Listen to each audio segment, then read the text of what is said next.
नमस्कार, पेश है अब तक के मुख्य समाचार। सऊदी अरब की राजधानी रियाद में शनिवार को मुस्लिम देशों के संगठन इस्लामिक सहयोग संगठन ओआईसी और अरब लीग की आपात बैठक हुई, जिसमें गाजा पट्टी पर इजराइल के भीषण हमले की चर्चा हुई।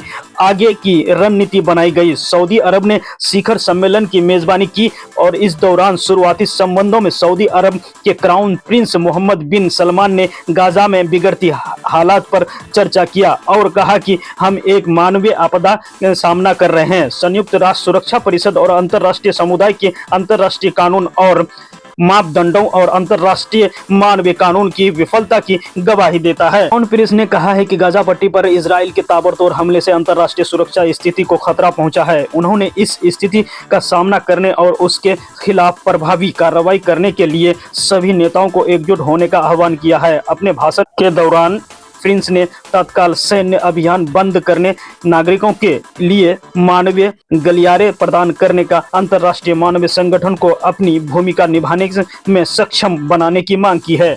उन्होंने कहा कि फिलिस्तीन में हमारे हजारों भाइयों की बेवजह हत्या कर रही है और उन्होंने गाजा के संवेदनहीन युद्ध की निंदा की, जिसने जब अब तक 13,000 से ज्यादा लोगों की जानें ली है।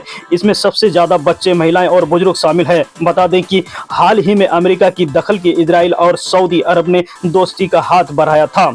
दोस्ती 72 सालों बाद हो रही थी, जबकि दोनों देशों के बीच 16 किलोमीटर की दूरी है। अब 37 दिनों में चल रहे गाजा इजराइल के संघर्ष में दोस्ती जलकर खाक हो गई है। फिलिस्तीन राष्ट्रपति महमूद अब्बास ने भी संयुक्त अरब इस्लामिक शिखर सम्मेलन के दौरान अमेरिका में इजराइल के आक्रमण को रोकने और फिलिस्तीनियों की सुरक्षा के लिए गाजा पर हमले को समाप्त करने का आह्वान किया है। अब्बास ने इजराइल के हमलों की अमेरिका को जिम्मेदार ठहराया है। दूसरी तरफ से ईरान ने इस्लामिक देशों से इजराइल पर प्रतिबंध लगाने का आह्वान किया है।